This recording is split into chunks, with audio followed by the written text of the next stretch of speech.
ਮੈਂ ਪਿਛਲੇ 8 ਮਹੀਨੇ ਤੋਂ ਕੰਮ ਬੰਦ ਕੀਤਾ। ਸਾਡੇ ਜਿਹੜੇ ਪਿੰਡਾਂ 'ਚੋਂ ਮਜ਼ਦੂਰ ਆਉਂਦੇ ਆ ਬਿਲਕੁਲ ਆਉਣਾ ਛੱਡ ਗਏ ਨੇ, ਸਦਕੇ ਉਹਨਾਂ ਦਾ ਕੰਮ ਹੀ ਨਹੀਂ ਚੱਲਦਾ।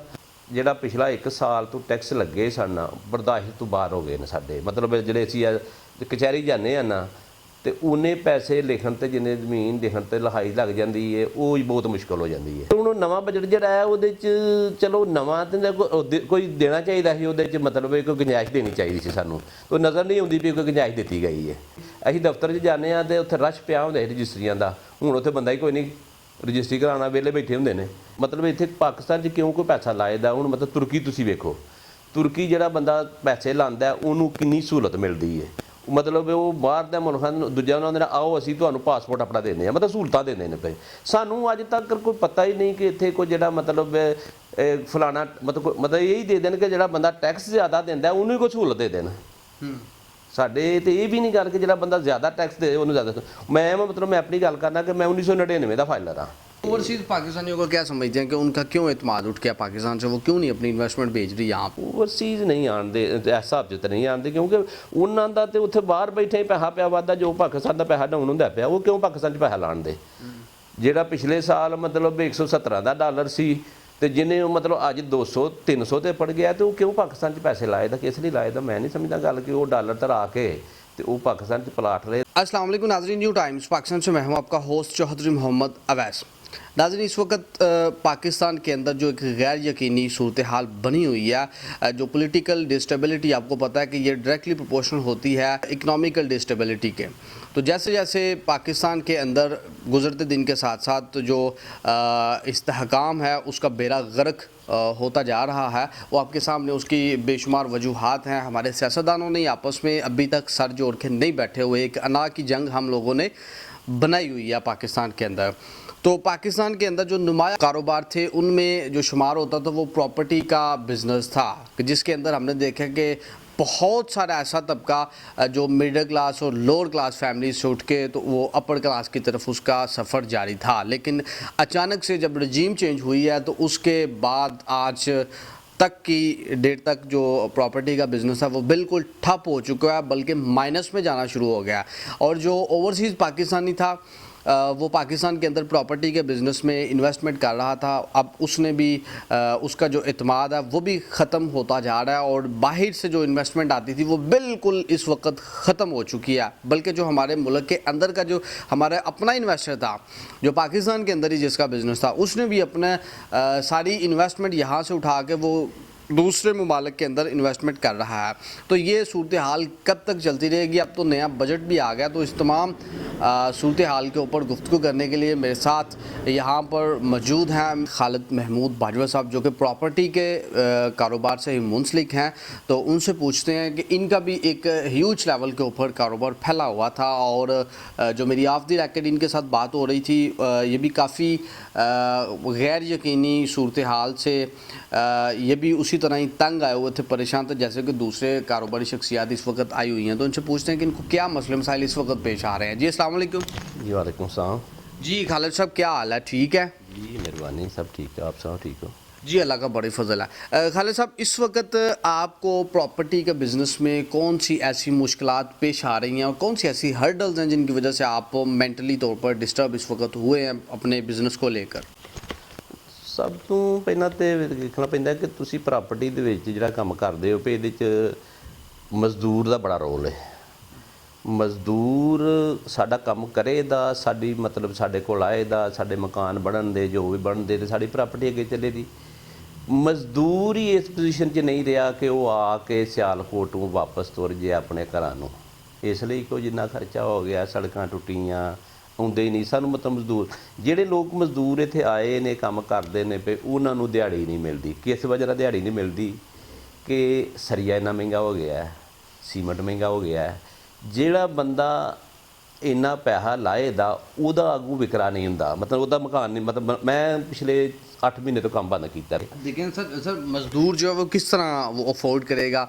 अब 250 रुपये लीटर तो पेट्रोल उसको मिल रहा है। अगर किसी ने कोई 40-50 किलोमीटर उसका कोई दूर गाँव है जहाँ से उठ के उसने सिटी में आना है मजदूरी की खातर, तो उस बेचारे का तो कुछ नहीं 300-400 रुपये तो पेट्रोल की मद में चला गया, फिर उसने कुछ खाना भी है। तो अगर उस मजदूर की 1000-1200 रुपये उसकी दिहाड़ी है तो वो क्या अपने घर बच्चों के लिए क्या लेकर जाएगा? तो वो क्यों आएगा इतनी दूर? ਨਹੀਂ ਆਉਂਦੇ ਮਤਲਬ ਪਿੰਡਾਂ 'ਚੋਂ ਨਹੀਂ ਆਉਣਾ, ਛੱਡ ਕੇ ਮਜ਼ਦੂਰ ਇੱਥੇ ਉਹ ਨੇ ਇਸ ਵੇਲੇ ਜਿਹੜੇ ਕੋਈ ਬਾਹਰ ਦੂਸਰੇ ਇਲਾਕਿਆਂ 'ਚੋਂ ਆਏ ਨੇ ਤੇ ਵਾਪਸ ਨਹੀਂ ਨਾ ਜਾ ਸਕਦੇ, ਉਹ ਮਜ਼ਦੂਰ ਇੱਥੇ ਬੈਠੇ ਨੇ। ਸਾਡੇ ਜਿਹੜੇ ਪਿੰਡਾਂ 'ਚੋਂ ਮਜ਼ਦੂਰ ਆਉਂਦੇ ਆ ਬਿਲਕੁਲ ਆਉਣਾ ਛੱਡ ਗਏ ਨੇ, ਇਸ ਕਰਕੇ ਉਹਨਾਂ ਦਾ ਕੰਮ ਹੀ ਨਹੀਂ ਚੱਲਦਾ। ਉਹ ਜਿਹੜੇ ਵਿਚਾਰੇ ਆ ਕੇ ਲੋਕ ਬਾਹਰ ਦੂਜਿਆ ਮਤਲਬ ਇੱਧਰ ਨੂੰ ਆ ਕੇ ਬੈਠੇ ਨੇ, ਦੂਜਿਆਂ ਸੂਬਿਆਂ ਨੂੰ ਆਉਂਦੇ ਨੇ ਸਿਆਲਕੋਟ 'ਚ, ਉਹ ਜਾ ਨਹੀਂ ਸਕਦੇ ਕਿਉਂਕਿ ਬੱਚੇ ਲੈ ਕੇ ਇੱਥੇ ਆ ਗਏ ਨੇ, ਹੁਣ ਕਿੱਥੇ ਜਾਣ ਪਿੱਛੇ। ਉਹਨਾਂ ਦੀ ਵੀ ਦਿਹਾੜੀ ਨਹੀਂ ਲੱਗਦੀ, ਮਤਲਬ ਕਿਸੇ ਦੀ ਵੀ ਦਿਹਾੜੀ ਲੱਗਦੀ ਨਾ। ਦਿਹਾੜੀ ਲੱਗਣ ਦੀ ਵਜ੍ਹਾ ਇਹੋ ਹੀ ਗੱਲ ਕਿ ਕੰਮ ਹੀ ਮਤਲਬ ਇਨਵੈਸਟਰ ਕੋਈ ਵੀ ਬੰਦਾ ਇਨਵੈਸਟਰ ਕੰਮ ਕਰਾ ਹੀ ਨਹੀਂ ਰਿਹਾ। ਮਤਲਬ ਸਰੀਏ ਵਾਲੇ ਵੇਲੇ ਬੈਠੇ ਨੇ, ਸੀਮੈਂਟ ਵਾਲੇ ਵੇਲੇ ਬੈਠੇ ਨੇ। ਸਭ ਤੋਂ ਮਤਲਬ ਪ੍ਰਾਪਰਟੀ ਜਿਹੜਾ ਇਸ ਵੇਲੇ ਆ ਰਿਹਾ ਨਾ ਕਿ ਤਮੀਰਾਤ ਦਾ ਸਮਾਨ ਬਹੁਤ ਮਹਿੰਗਾ ਹੋ ਗਿਆ, ਲੋਕੀ ਨਹੀਂ ਮਤਲਬ ਉਹ ਅਫੋਰਡ ਨਹੀਂ ਕੋਈ ਕਰਦਾ ਪਿਆ।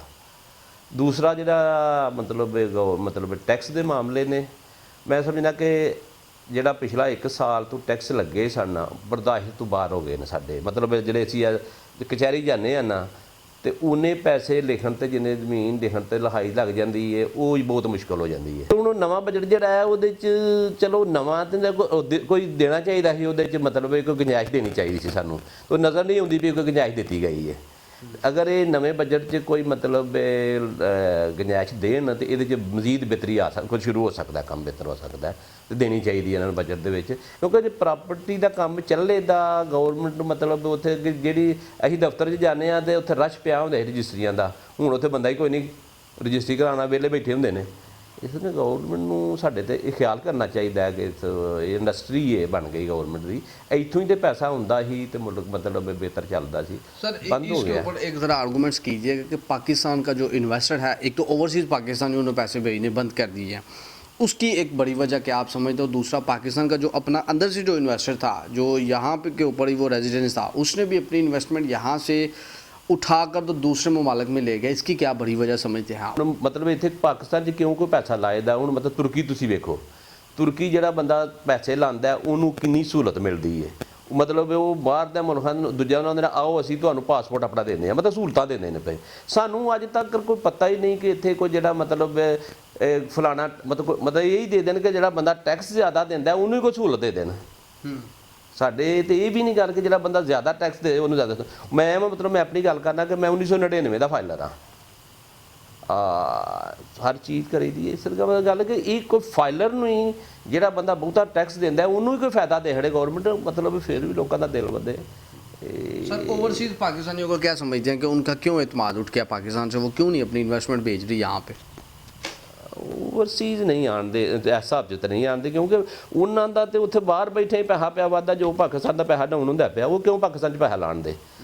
ਜਿਹੜਾ ਪਿਛਲੇ ਸਾਲ ਮਤਲਬ 117 ਦਾ ਡਾਲਰ ਸੀ ਤੇ ਜਿਹਨੇ ਮਤਲਬ ਅੱਜ 200-300 ਤੇ ਪੜ ਗਿਆ, ਤੇ ਉਹ ਕਿਉਂ ਪਾਕਿਸਤਾਨ 'ਚ ਪੈਸੇ ਲਾਏ ਦਾ? ਕਿਸ ਲਈ ਲਾਏ ਦਾ? ਮੈਂ ਨਹੀਂ ਸਮਝਦਾ ਗੱਲ ਕਿ ਉਹ ਡਾਲਰ ਧਰਾ ਕੇ ਤੇ ਉਹ ਪਾਕਿस्तान 'ਚ ਪਲਾਟ ਲਏ ਦਾ, ਉਹਨੂੰ मतलब आप समझते हैं कि पाकिस्तान का जो करेंसी है, जो रुपया, उसकी कदर में जो अप्स एंड डाउन चल रही है, इस वजह से जो ओवरसीज़ पाकिस्तानी है वो स्कैटर हुआ पड़ा है? हाँ बिल्कुल, मतलब ये गल है कि मतलब कोई भी बंदा क्यों पैसा लाएगा ਇਸ ਕਰਕੇ ਜਦੋਂ ਮਤਲਬ ਬਾਹਰੋਂ ਡਾਲਰਾਂ 'ਚ ਪੈਸੇ ਕਮਾਉਂਦਾ ਜਾਂ ਰਿਆਲਾਂ 'ਚ ਕਮਾਉਂਦਾ ਤੇ ਉਹ ਪਾਕਿਸਤਾਨ 'ਚ ਆ ਕੇ ਪਲਾਟ ਖਰੀਦਦਾ ਤੇ ਪਲਾਟ ਵਧਣਾ ਨਹੀਂ ਤੇ ਡਾਲਰ ਤੇ ਵਧਣੇ ਨੇ, ਉਹ ਕਿਸ ਲਈ ਪੈਸਾ ਪਾਕਿस्तान 'ਚ ਲਾਏਦਾ?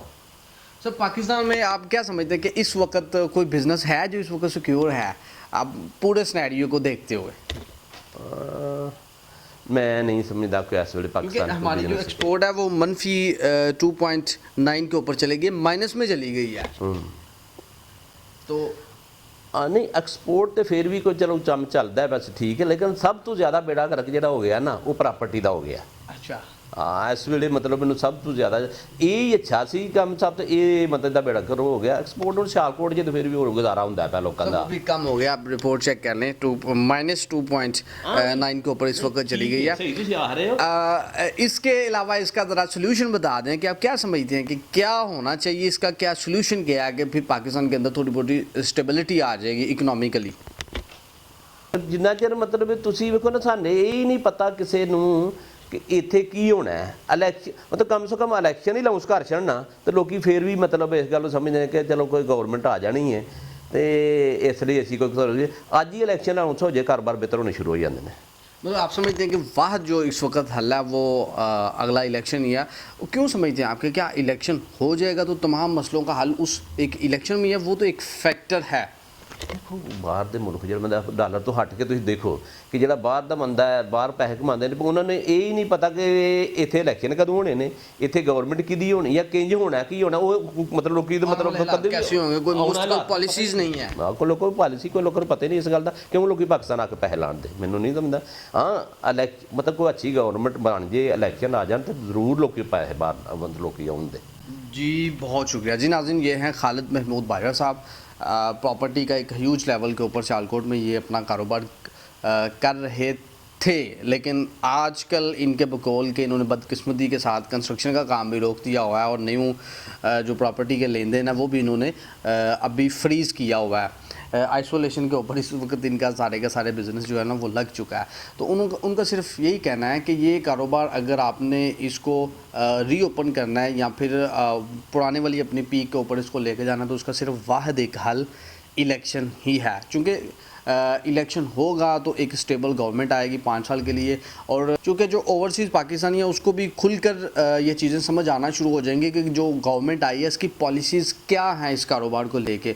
चूँकि बदकिस्मती के साथ हमारे पाकिस्तान के अंदर यही नहीं कि प्रॉपर्टी किसी भी बिज़नेस के अंदर हमारी कोई भी मुस्तकिल पॉलिसीज़ नहीं है। हम बाहर से आने वाले इन्वेस्टर को भी उस तरह फैसिलिटेट बदकिस्मती के साथ नहीं करते जिस तरह खालिद बाजवा साहब ने भी टर्की की एग्जाम्पल कोट किया कि टर्की के अंदर अगर आप इन्वेस्टमेंट करते हैं तो उसी वक्त सेम डे आपको वो पासपोर्ट दे देते हैं। तो क्यों लोग फिर तुर्की को छोड़कर तुर्की की बजाय यहाँ पे पाकिस्तान के अंदर इन्वेस्टमेंट करेंगे? तो ऊपर जो हमारे अहकाम बाला बैठे हुए हैं, मेरा ख्याल है कि उनको इसके ऊपर होश के नाखून लेने चाहिए और उसको नोटिस लेना चाहिए वज़ीर-ए-आज़म साहब को। और जो इस कारोबार के साथ जो मुंसलिक लोग हैं, लाखों लोग हैं जिनके घरों का चूल्हा इससे जलता है, उनके ऊपर थोड़ी सी गौर व फिक्र करनी चाहिए। इसी के साथ ही अपने मेज़बान चौधरी अवैस को इजाज़त दीजिए। अल्लाह हाफिज़।